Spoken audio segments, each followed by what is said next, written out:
گوشیش بازه. ببین تو اینستاگرامش ببین چی داره. چی شد؟ بسته شد. همونطور که تو ویدیوی قبلی دیدیم، بیا بهت یاد بدم کسی جز خودت نتونه وارد برنامه‌هایی که انتخاب کردی بشه. میریم تو برنامه شورتکات، نیو اتوماسیون رو میزنیم، اپ رو انتخاب، روی گزینه دوم میذاریم، چوز رو میزنیم، برنامه‌ای که میخوایم قفل کنیم انتخاب، ما اینستاگرام انتخاب میکنیم،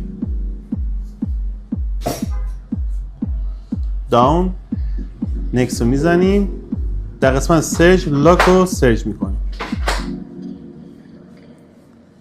در قسمت سرچ دومم لاک اسکرین.